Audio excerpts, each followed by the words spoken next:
Welcome to the TryPod, where we break down the NRL every game, every week from a punting perspective. I'm Jacob Wynn, he's the Podonis. We are off our first losing round. Last week we went 1-1 on our best bets, but we lost the mixed matchup on a tie as well, so that hurt, but we're here to rebound. We also lost a multi at 10-1, going down on one leg that was a $1.30 AFL leg. I had my reasons to include it, but it's on me because it cost us. In fact, we've lost exactly one best bet each of the first three rounds, which puts us at 4-3 overall. The good news is any professional bettor would be happy to win 4 out of every 7 50-50 bets. Plus, we're still 2-1 on the mixed matchups, and I feel like we haven't hit our straps yet, have we, Podonis? No, we haven't, and this week's as good as any to start the ball rolling.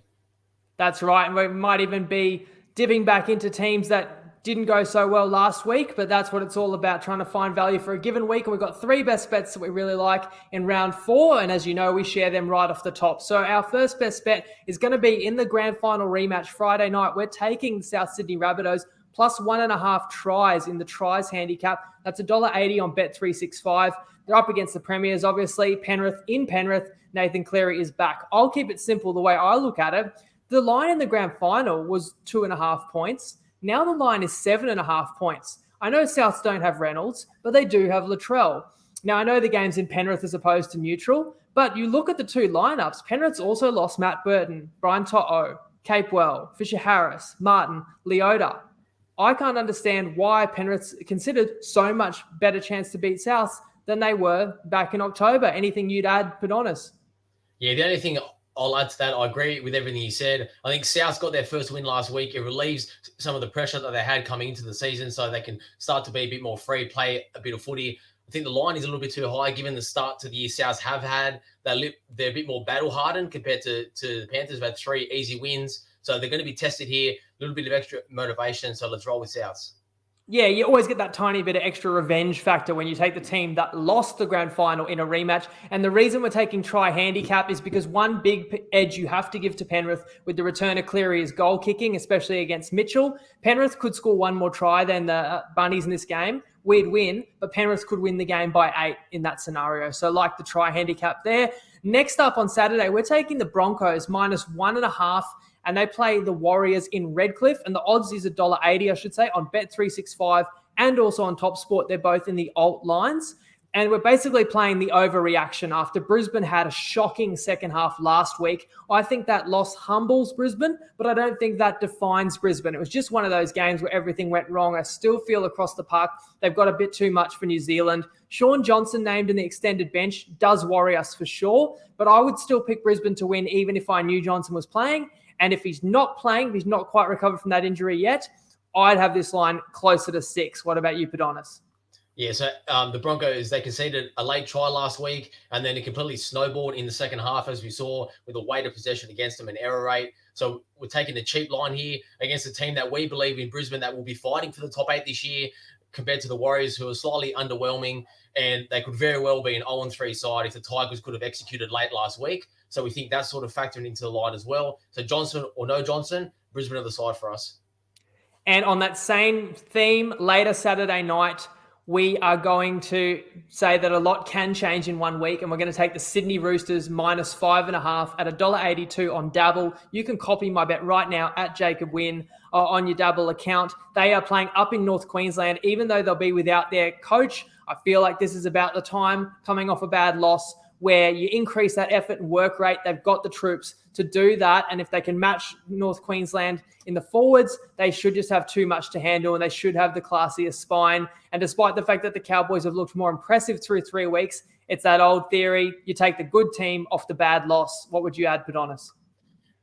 The Cowboys looked absolutely fantastic last week, and they have a very young forward pack who are very strong against the Broncos. But one thing that we have to sort of account for is that when you are so young and inexperienced, it's very hard to sort of back that up and provide that same intensity week in, week out. As we know, the NRL is a grind. They are still young.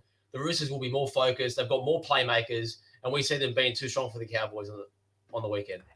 And that will be our 3 best bets, a mixed matchup to come and more. Before we go in depth into all of the markets, let's hear a market update from our show sponsor, TopSport. This is Tristan. Hello, TryPod family. Tristan Merlihan here from TopSport. We've got another big round coming up. We're into round 4 now, and we've got 3 games that are a little bit wider than what we've seen in the first start of the season. We've got 3 games around about that 10-point plus mark, with the Titans, the Eels, and the Storm all giving around that number. The Storm have actually been the best back team so far this weekend, where the line's gone from 13.5 out to 14.5. Punters are expecting the Storm to put up a decent number, despite the Bulldogs hanging pretty tight over the first few games of the season. One of the other big moves is seeing the money come for the Rabbitohs against the Panthers. Obviously, Cleary back, but punters like what they saw against the Bunnies there from 7.5 into 6.5, with a little bit of support at the 6.5 as well. Some really good games. I'm looking forward in particular to seeing where Manly really sit. They've won. They won, obviously, beat the Bulldogs last start, but their form line's still a bit questionable for mine, and we obviously never know what we're going to get with the Raiders. That game's 6.5. That's seen a little bit of movement at the plus, but the market's been pretty solid at that 6.5. The other game that has seen a push has been the Warriors against the Broncos, where that line opened at 4.5 into 3.5. We know Jacob's golden rule about not betting in the Warriors games, but there are a few punters that are getting involved in this one. It'll be interesting to see if the Broncos' performance last week was an aberration, or maybe their first 2 weeks were as well. I think we're going to get a bit of a line on a few of these teams throughout the course of this weekend. So good luck to everyone having a bet, and as always, gamble responsibly. Interesting there. We are with the market move in the Bunnies game, but we're against the market move in the New Zealand game. But we'll talk more about what might be causing that weight of money. And good to see Tristan. He's needed glasses for a long time, but he said he couldn't afford to get them until they won at least one mixed matchup. So that narrow win, at least now he can see. So good on him for that. Before we get into the games we've got best bets on, the round actually begins at the Gold Coast, with the Titans hosting the West Tigers, and the Tigers are a 10.5-point underdog, as Tristan said. The Titans have lost Jaden Campbell and Sammy as well, but they've got Izako, and Corey Thompson is back from injury as well. There was some word that Brimson had an injury, but he is named. West return James Roberts, Ken Mamalo, Tuilagi, but the big man, why am I having a blank here? Stefano Utoikamanu is out with an ankle injury, and that is a big out. Lead us off, Adonis. Yes. So any time that there's a shock result, and we saw last week the Titans had an embarrassing loss when they were up 22-0 and they couldn't sort of hold on against the Raiders there. The first line of thinking is that team should come out fired up, more switched on, and people actually want to take that. But what I found in the few years of handicapping in NRL is that I actually think the opposite holds true for that, whereas they might come out a little bit slow and sluggish because they're still thinking about what happened last week. So I wouldn't be surprised if that's the case here with the Gold Coast. And the Tigers are 0-3 and desperate, so I could only lean the Tigers. But then when I look on paper, I sort of feel like there's no real advantages for the Tigers, with the exception of the fullback position. So I think the Titans will be too strong for West, although I do lean the Tigers, and it's hard to take a team where I don't think they can win the game. Hard to take them on the spread. So for me, it's just a game that I just have to pass, unfortunately. Yeah, I feel the same way. I feel like the Titans, I'll be shocked if they lose this. And I also feel like the line does seem a bit inflated, but I don't want to take it. The Tigers have been probably the most criticised team of anyone so far this season. And, I mean, do they deserve all that criticism? They started pretty strong against Melbourne, and they were dead set 50-50 chance to beat New Zealand last week. And it's too early in the season to give up. So it's not like they're going to come in on Thursday night and just mail it in. So I expect that they will fight hard, but they're a limited team at the best of times. And of course, there's still no Hastings, still no Duay, and as I said before, Big Stefano is out as well. And you look at the Titans, now they might be lamenting last week and how did they let that slip? But when you lose or when you blow a 22-0 lead, I think that brings a sense of urgency. I think it goes from a game that they may have overlooked to now you're looking back at it like we've had opportunities to win 3 straight games. We only won 1 of them. We could not defend consistently for 80 minutes. We had a bad half of defense in all 3 of those games. We have got to step it up, and we have got to have a laser focus in this one. And this really is a must win for the Titans if they really are genuine at all in believing they can make the 8 again this year. And the other thing is, it's a big start, but you know that if the Titans get up and get in front, they're not going to let up after what happened last week. So that's why I can make a case for both sides. We'll pass. We'll move to Friday, where the Sharkies host the Knights in the early Friday game. The Knights are 7.5-point underdogs at Shark Park. The bowling ball, Talakai, starts in the centres, and Teague Wilton returns from suspension for the Sharkies. For the Knights, Ponga is named again, as he has the last 2 weeks, despite not playing since round 1. And Brodie Jones slots straight into the second row for Mitch Barnett, which I'm sure everyone's heard what happened with him. But what do you make of this game? So if you listen to the Knights club doctor, he sort of said in an interview this week that Ponga is 100% and he's ready to go. So you can take that however you want. One of the strengths of the Knights that we highlighted preseason was that their forward pack was pretty good. But now with Barnett suspended, Clemmer and Fitzgibbon injured, sort of looks a little thin to me. And with 2 young halves, there's still some question marks over them. I see them struggling if they are on the back foot, if the forward pack can't get on top of the Sharks. And then given the Sharks have been away from Shark Park for so long, they'll still want to build a bit of a winning streak there and sort of repay their fans. And that was super impressive against the Dragons last week. They were on an 8-day turnaround, so I can understand why the line is where it is. But when I look at this game, Hines and the Sharks looked so good with the ball last week in wet conditions that everyone's sort of expecting a similar performance again. But am I that convinced that the spine is still clicking around 4 when we had our reservations that they were going to build into the season? So I can foresee a bit of regression, that they aren't where they should be. So if the attack doesn't fire, then I don't want to have 6.5 laying the points in my back pocket, especially when I can sort of see this game trending towards the under and a grinding style of game, given that we saw both sides last week have inflated totals in the Knights game due to the send-off, and then in the Sharks game with a great performance from the Sharks there. So I'll sort of lean unders, probably not strong enough to make it a best bet, and I would lean Cronulla in force, but I think the line's getting a little bit too much. Yeah, I mean, the total's under 40, so you've got to feel pretty confident to play the under. But in saying that, shout out, the Undertaker himself did actually tip this, I recall, in our group last night, under 39.5. So I agree, I would lean that way, because while Ponga should definitely elevate the Knights' attack, I've spoken about how teams will key in on him and make life difficult for him, and you're still going to need other players to step up. And the Knights have scored a few points this season and have been quite impressive, but I'm not necessarily that confident that they're consistently going to be a team that scores a lot of points. I think they need to get into grinds with sides. And if you want to take the Knights with the line here, you're hoping that it's a grind. I just get the feeling that the Sharkies are, comprehensively better. As you said, the longer turnaround, still the boost of playing in front of a genuine home crowd, because this is just their second home game in, whatever it's been, like 900 days. And the fans are excited too, and they've got a lot to be excited about. And while it's early in the season, you can make a case the Sharks combination should only get better and better. But what it comes down to for me is there's no value in the Sharkies, I don't believe, because everyone's aware of them. And for the Knights, I just get the sense that they'll need a bit of luck, and they'll need 1 or 2 things to go their way to keep this one tight. And I don't want to back a side if I'm hoping to get a bit lucky. So I'm just going to pass that one as well, because we like the following game Friday night even better, which is the grand final rematch, Panthers hosting the Rabbitohs in Penrith. Rabbitohs, I was surprised it's over a converted try, but they are plus 7.5, and our best bet, we're taking plus 1.5 tries. So Cleary named, I'm sure you've heard that. The Rabbitohs are unchanged from the side that got their first win of the season in impressive fashion last week over the Roosters. To be honest, doesn't need to remind me about that. But we are on the Rabbitohs, so that's no secret. But Matheos, you've leaned to Penrith the last 3 weeks, and you also have leaned to Souths the last 2 weeks. So what was it that kind of tilted you towards the Bunnies in this one, your first round this season, that you're not backing Penrith?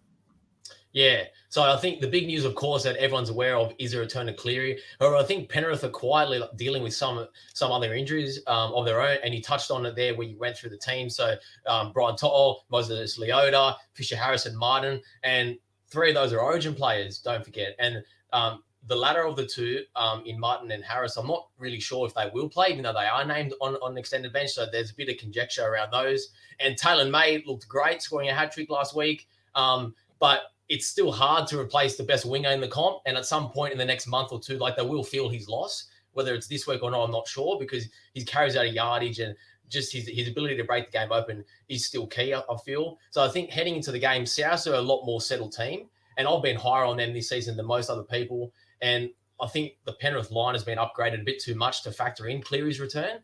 So I can't sort of see this line above 6.5. So I could only look at South. And what got me over the line, I feel, is that South have played some tight games. So they played the Storm in a Golden Point game. They played the Roosters last week, which is another intense finals type game. So I feel like coming into the season in round 4, they're a little bit more battle hardened and a bit more prepared for this style of game. Whereas the Panthers have had a few easy wins. And I sort of see that favouring South. And then the other thing you mentioned, that having a slight motivational edge in the grand final revenge spot. So Panthers will still equally want to win this game, but in the key moments and the crucial moments, I just sort of see South being a little bit more desperate, and that is enough for us to jump on the +1.5 try handicap, which we think is a great line, considering that there is such a difference in goal kicking between Cleary and Mitchell. And Cleary could come out and look like a world beater, but there's enough doubts to say that he's going to build into the season. So we're happy to take South, and I genuinely believe that they are a live underdog. Yeah, we don't underestimate Nathan Cleary. We know how good he is, but his first game back, you like to hope from our point of view there could be a little bit of rust. And the other thing is maybe this line is just a little bit inflated because Penrith are the only undefeated team remaining in 2022. So we're happy to take them on. We'll move to Saturday because we're also taking on the home side. And of course, home New Zealand Warriors, they are playing out of Redcliffe this year. And we're taking them on with Brisbane, who don't have far to travel. Line across the board -3.5, but we're willing to pay the 10 cents to lay at -1.5, with 2 being a key number. New Zealand will be without Bailey Sirinen. Katoa had an eye injury but is named, and Johnson looming on that extended reserves bench. Capewell is actually in the reserves for the Broncos with a calf complaint, but they do get back Flegler and Ricky named, although he hurt his ribs last week, so monitor that one. But as I say, Brisbane embarrassed last week, if I lead us off here. Although the game's not at Suncorp, it's not too far, as I referenced before, for the Broncos fans to get out to. And the Warriors are off a win, but as you touched on at the top, they could have just as easily lost if the Tigers had executed. Now, if we take Brisbane and Johnson plays, that's probably my biggest concern. But, of course, it's a low line. So New Zealand has a chance for sure. But I just think that the Broncos are still more complete, even if Capewell doesn't play. And the other thing is we leaned to Brisbane last week. So I feel like we've dodged that terrible performance. Now we've got a chance to ride them this week and buy at a lower price. Tristan said my rule is never bet on a Warriors game. That's actually never been my rule. That's the rule that a lot of pod followers wish I had. And I think it's because over the years, we've had so many memorable failures that have involved Warriors games. But you can't do this for as long as we've done it and be afraid to fail. So I like the Broncos. Anything else to add on this game, Padonis? The only other thing I'll add there is that I think being at Redcliffe, a lot of the Broncos players have come through the Q Cup system, so they're familiar with the ground and the conditions. So I don't really see an advantage to the Warriors there. And then the one thing that people aren't really sort of saying is that the Broncos attack has looked pretty poor and it hasn't clicked yet. So I can only see upside there. And I want to be on them on the week that they do click. So I think Reynolds is still trying to work out how he can attack on both sides of the field. They're still trying to get Staggs involved. A lot of people are sort of downplaying his involvement and saying that he's not in games enough. But when they do get humming, I want to be on him. And I think that this is a good opportunity against the Warriors team, and it's a sort of step down in class for them. And on that note, that's going to feed straight into our mixed matchup, which is going to use the 2 games we've just spoken about. So we'll share the mixed matchup now. And it is available on TopSport. Use the promo code TryPod if you want to jump on Toppy. This week, we are taking the Broncos to outscore the Panthers in round 4 at $2.15. If these 2 teams were playing head-to-head, you wouldn't like this bet. But the fact is, they've got different opponents. And South Sydney is a much better defense than the New Zealand Warriors. Plus, we've got a night game, the Friday night game, which is historically lower scoring than what could be a nice, beautiful, sunny afternoon in Redcliffe, when the Broncos, as you say, could unleash the shackles and could have a bit of joy. Later on Saturday night, Manly play the Raiders, and that game is at Mudgee, and the Raiders are a 6.5-point underdog. It's eerily similar. Actually, the last 2 seasons, Manly got off the schneid with a 1-point win. And just like last season, after DCE kicked a game-winning field goal, the very next week, they went out to Mudgee. And if people recall, they played the Titans, and I took Manly as a 6.5-point underdog, and they won the game by like 30. So this week, it's a similar sort of story. They go out to Mudgee, although they're not the underdog. They're clear favourites. Josh Aloiai is back from suspension, may return, but otherwise Des has retained the same lineup.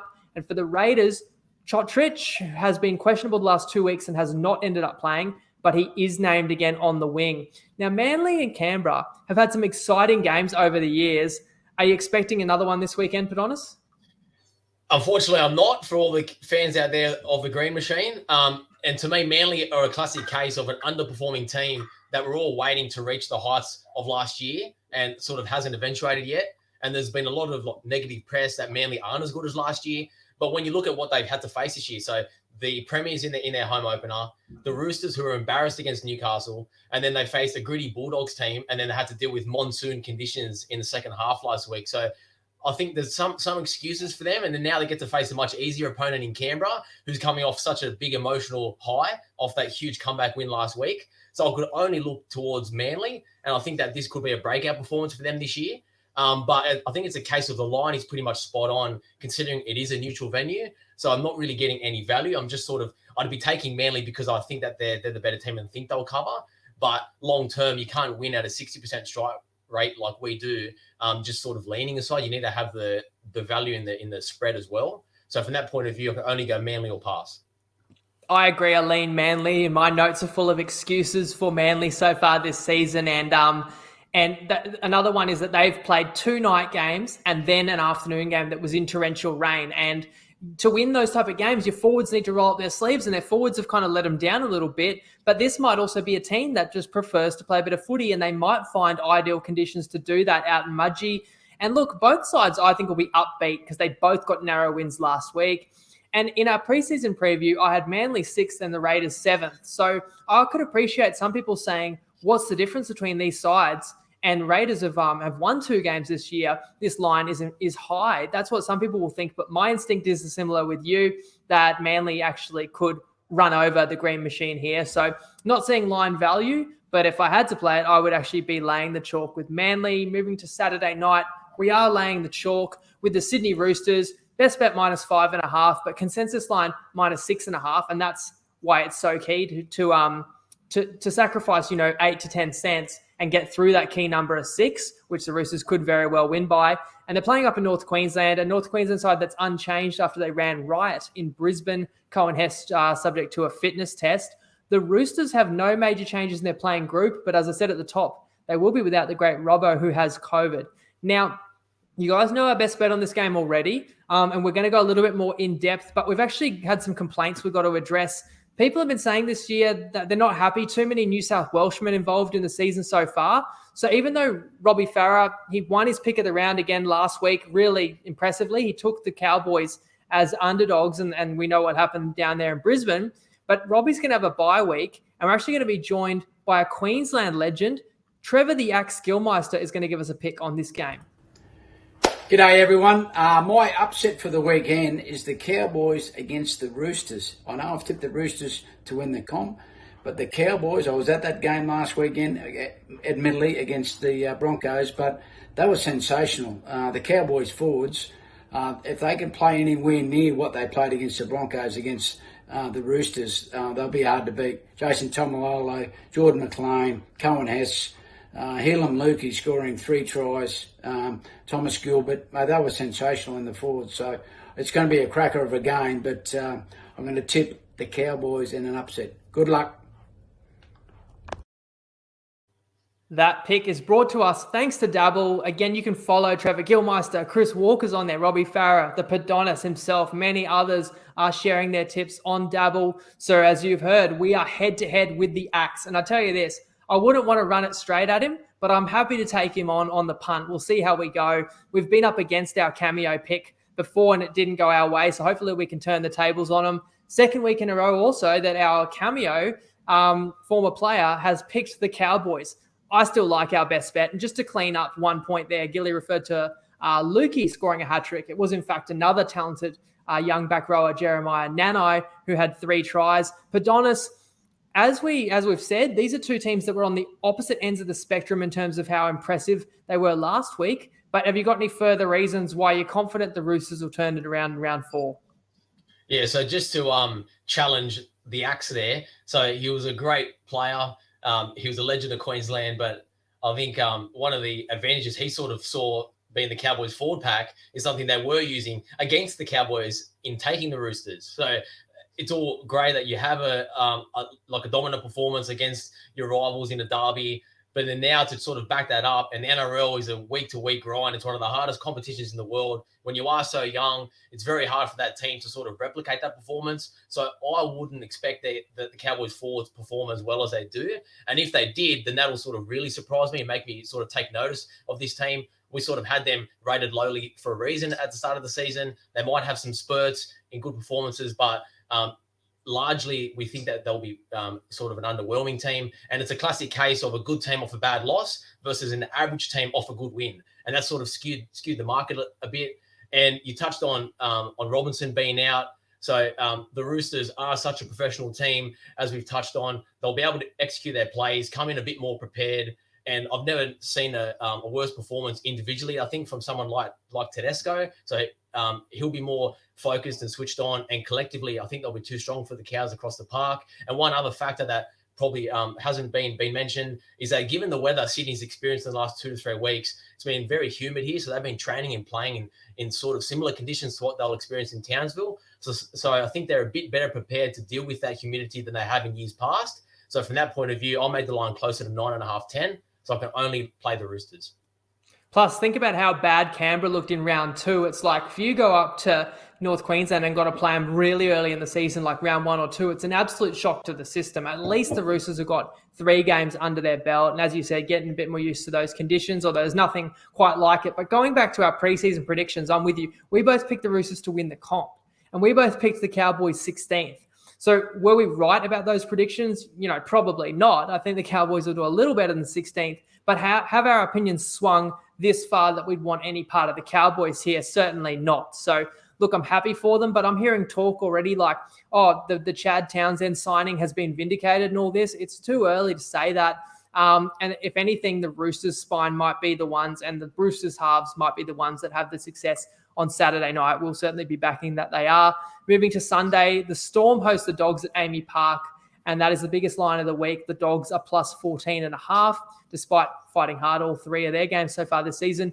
The Storm gets back Xavier Coates, Harry Grant. Brandon Smith was a surprise early return from injury last week, now had the luxury to move him to the bench. The Dogs lost Hetherington to injury. Waddell gets the start. You lead us off. So you touched on Grant there. So he's such a big player for them, not only what he does with the ball, but what he does off the ball in terms of allowing Brandon Smith to play through the middle, sort of help shore up their forward rotation, which I think has been a little bit weak in the last few weeks, and it showed against some of the Premier teams. Storm played 2 grand final style games, golden point games in a row against some of their heavyweights. So will they come into this with the same intensity against like a low team? So there's a question mark for me over that, but knowing it is a Bellamy coach team, I think that they do come in and try to put in a big performance, knowing that they are off a loss. But if the Dogs can sort of be competitive here and sort of stay within the number or even challenge the Storm, then that'll sort of really make me take notice of the Bulldogs. Whereas for now, I'm happy to sort of still go against them because I don't think that they are as good as what their results so far have showed. But from a pure numbers perspective, I don't think the line sort of represents any value in laying the points, especially when I know that Melbourne don't have the best goal kicker. So potentially you need 4 tries to cover this game. So long term, I'm not sort of comfortable that we can win at that strike rate, but I definitely lean Storm. I also lean to the Storm, despite the fact the Dogs, all 3 games this season have been decided by 1 score. The thing is, look, the Dogs have exceeded our expectations. I'll give them that. But like 2 of their games were in extreme weather as well. And you got Melbourne off a loss factor. So it's that good team off a loss as well. And you could argue they've named their strongest 17 of 2022 so far because they didn't have Harry Grant in round 1. Plus it's an afternoon game, could be good conditions. So probably not going to lay the points because it's rare that we'd lay that number, and maybe later in a year where a team might give up, and I'm not expecting that from the Dogs, so we're happy to pass. But you can win on this game with the jersey giveaway comp. We've already given away 3 or 4 jerseys. I think we've given away 4 jerseys already this season. Just comment the last try scorer of this game, Storm Dogs, and the minute that they're going to score for the tiebreaker. And you can comment here, being Facebook or YouTube. Don't forget about my new show with Tim Moody, the reigning Supercoach champion. That's just a 20-minute show with a bit of punting, but plenty more Supercoach advice called Winning Mood, and that's on 8:30 Sydney time Wednesday night. And you can comment in that comments of that show as well, so you can have multiple chances to win. 1 more game to cap the round. The Eels host the Dragons at CommBank. The Dragons are a 9.5-point underdog. Mattison is back. Ray Stone sadly did his ACL in that match-winning effort last week. For the Dragons, Ramsey out brings Fiungai onto the wing and Gojetski straight in for the suspended Sewer. Padonis. So we called out the Dragons last week and sort of said that the start of their season was a bit flawed and they were soundly beaten by the Sharks as one of our best bets. So we were right.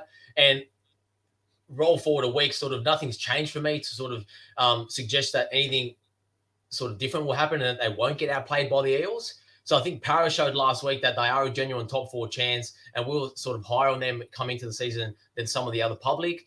But I sort of see them as a more settled team. Moses is arguably playing better than he did when he earned his Origin call-up last season. And if you recall last year, when the Dragons sort of beat the Eels as a -10 underdog and the pod was actually on the Eels that game, laying the points, the Dragons sort of punched them in the mouth, got away with a victory. So the Eels will sort of want some revenge for that. I believe it was in the same time slot, the Sunday 6 p.m. game. So I could only lean Para from that point of view because I think the line's a little bit short. What's ultimately keeping me off is that they did get an emotional win in Golden Point, and now they have to verse a Dragons team off a loss on a 9-day turnaround, so it's a little bit more advantage for them. So for me, it's either Para or pass. How did you see the game, Jacob? Do you agree? Yeah, thanks for reminding me. I do remember that game. It was around the same. It was early in the season, and as you say, the Eels were about a double-digit favourite, and I thought that they'd be way too good for the Dragons. And I also recall we rolled into that game, might have been the last game of the round, and we only needed like about 14 points to win the mixed matchup out of Parramatta, and they were expected to score probably 24. And they end up with 12, stranded on 12. But we had a very narrow loss, or maybe that was another one of those mixed matchups that ended up a tie. So it does remind me of that game. And I also thought my thoughts about the Dragons are similar to what, the reasons why we didn't like them last week, that we feel they're limited at hooker and then coupled with a very inexperienced fullback and 5'8", compared to Parramatta, who's got one of the most settled and talented spines in the whole competition. And if St. George are to win a game or have success, you feel that comes off the back of their forward pack laying a platform, but that's a very tall task against Parramatta. So I could only play Para, but it is a high line. Again, I don't think there's a give-up factor in the Dragons, and they are off a very embarrassing loss and the longest turnaround you can get. So there's just enough reasons to not rush to the window to fade St. George because the effort should be a bit higher. So I'm passing the game, as are you. We've got 3 best bets. We've got a mixed matchup that we shared. You'll give out a multi tomorrow. I'll give out a multi Friday. Join Dabble with the promo code TryPod. Join TopSport with the promo code TryPod if you like to. They support the show and keep us going. We went a little bit quicker today after we had a few technical difficulties to get up and running. So I think we've given a lot of valuable information in just over half an hour. Thank you to you, Padonis. Hopefully we can go a little better this week and not lose a best bet as we have in each of the previous 3 weeks. We'll see how we go. But good luck to everyone who's having a punt. Always do it responsibly, please, and bring us home with a leg goal. Time for a sweep. Leg off. Lego.